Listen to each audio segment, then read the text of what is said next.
고린도 기도에 나오신 여러분들을 축복합니다. 일반적인 상식으로 보면 이해되지 않는 일들이 있는데요. 차가 있는데 그냥 차를 타고 가면 되는데 왜 걸어간다고 그럴까 하는 그런 생각이 들 때가 있죠. 또 힘든데 또 날도 더운데 내려올 산, 그러니까 등산을 하면 결국은 내려오는데 내려올 산을 왜 등산을 하려고 하는지 모르겠다, 그렇게 말하는 분들이 있죠. 또 햇빛이 쨍쨍 쬐는데 왜 힘들게 그렇게 뭐 축구를 한다든가 뭐 테니스를 한다든가 운동을 하는 그런 모습을 보면 아니 왜 힘든데 저렇게 애쓰고 뛰어다니는지 모르겠다, 이렇게 얘기를 하죠. 예수님은 능력과 권세를 가지고 그런 능력과 권세를 가지신 분이 그 고난을 물리칠 수도 있는데 그 고난이 오면 다 물리치고 그 상황을 바꿔버릴 수가 있는데 왜 고난을 받아야 될까요? 꼭 그 고난을 받아야 될까요? 우리 예수님은 왜 고난을 받느냐 말이죠. 그 이유가 있는 것을 보게 됩니다. 오늘 이 본문 말씀은 베드로, 그러니까 베드로가 고난받는 성도들에게 보낸 편지입니다. 바로 그 고난받는 성도들에게 이제 권면하기를, 고난을 받는 가운데서 너무나도 힘든 거예요. 그런 성도들에게 권면하기를, 사랑하는 자들아 너희를 연단하려고 오는 불시험을 이상한 일 당하는 것 같이 이상히 여기지 말라. 그 불시험을 이상히 여기지 말라. 그 연단의 그 불시험, 그 시험은 이상히 여길 것이 아니다 하는 얘기예요. 그럼 어떻게 여겨야 되는가?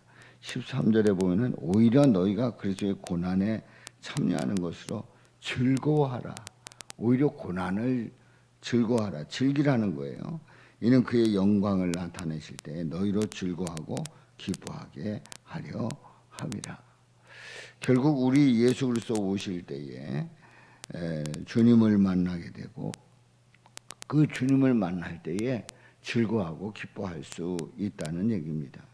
14절에 보면은 너희가 그리스도의 이름으로 치욕을 당하면 복 있는 자로다. 오히려 예수님의 이름으로 치욕을 당할 때에 복 있는 자라고 그렇게 말씀을 합니다. 영광의 영, 곧 하나님의 영이 너희 위에 계시니라. 하나님의 영이 너희 위에 계시다고 하는 이 사실을 꼭 기억하면서 치욕을 당할 때 복 있는 자라고 말씀을 합니다. 로마로부터 극심한 박해를 받습니다. 말할 수 없는 박해를 받아요. 예수를 믿지 않으면 받지 않아도 될 박해입니다. 그러니까 예수를 믿든 안 믿든 로마의 박해가 있는 게 아니라 예수를 안 믿으면 그만큼 수월한 거예요. 박해를 받지 않는 거예요. 근데 예수 믿는다는 것은 너무 어려운 일이죠. 그럴 때 예수 믿으면 너무 힘들고 어려운 일이에요. 그래서 예수를 그냥 안 믿고 포기할까 하는 생각도 들 때가 있단 말입니다. 그런데 그리스도의 이름으로 치욕을 당하면 복이 있다는 겁니다. 하나님의 영이 함께 하시고 하나님께서 도우시고 하나님께서 이기게 하시고 그 고난 속에서 더 주님의 사랑을 깊이 느낄 수 있다는 거지요. 그래서 그 어떤 상황 속에서든지 그리스도의 이름으로 치욕을 당하고 불시험을 당하고 고난에 참여하는 이 상황 속에서 예수님 편에 서라고 그렇게 베드로는 권면을 하고 있습니다. 15절에 보면은 살인이나 도둑질, 악행, 남의 일 간섭하는 자로 그래서 고난받지 말아라. 그래서 고난받지 말아라. 그런데 16절에 보면은 여기서의 고난은 다른 고난이에요. 만일 그리스도인으로 고난받으면 부끄러워하지 말고, 그러니까 예수 믿음으로 말미암아 받는 그 고난이라고 하면 부끄러워하지 말아라. 도리어 그 이름으로 하나님께 영광을 돌리라. 하나님께 영광을 돌리며 우리 하나님을 찬양하고 하나님이 살아계심을, 하나님께서 역사하심을, 하나님께서 도우고 계시음을 고백하며 믿음으로 나아가라는 말씀이지요. 베드로는 예수님이 왜 고난을 받아야 하는지 이해할 수가 있었습니다. 처음에는 도대체 이해할 수가 없었는데 그 고난 속에서 왜 고난을 받아야 되는지를 이해할 수가 나중에는 이해를 하는 거죠. 예수님의 힘으로 물리칠 수 있을 것 같았는데 고난 받아야 되고 죽는다고 하니까 이해되지 않았지요. 받아들일 수가 없었습니다. 그래서 예수님께서 고난 받고 죽으신다고 하는 그런 말씀을 사역 중에 공생의 기간 동안에 속죄식 기간 동안에 간간히 말씀을 합니다. 그런데 베드로를 비롯해 가지고 제자들은 그 말을 그렇게 귀담아듣지 않습니다. 왜냐하면 능력 있는, 권세가 있는, 그리고 모든 것을 다 할 수 있는 그런 예수님의 그 모습을 보면서 이런 분이 고난받을 필요가 있는가 하는 생각을 하는 거죠. 그러니까 예수님께서 고난받는다고 할 때에 그 고난받아야 될 그 이유가 뭐냐 이해할 수가 없었던 거예요. 체포되던 날 칼을 들고 휘둘러서 막아 보려고 합니다. 왜냐하면 우리 예수님을 지켜야 되기 때문에 칼을 휘두릅니다. 그런데 예수님으로부터 잘했다고 칭찬받는 게 아니라 야단을 맞았어요. 야단을 맞습니다.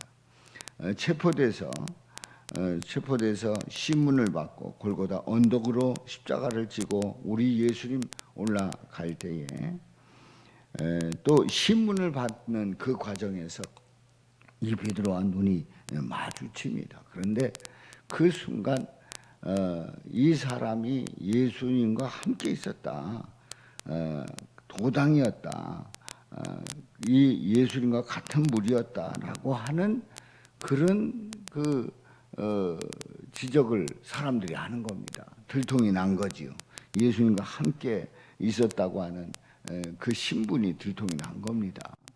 그런데 이 베드로는 그대로 인정한 게 아니라 그 예수님이 신문을 받는 그 과정 속에서 불을 쬐면서 같은 도당이었도다 하는데 부인하는 겁니다.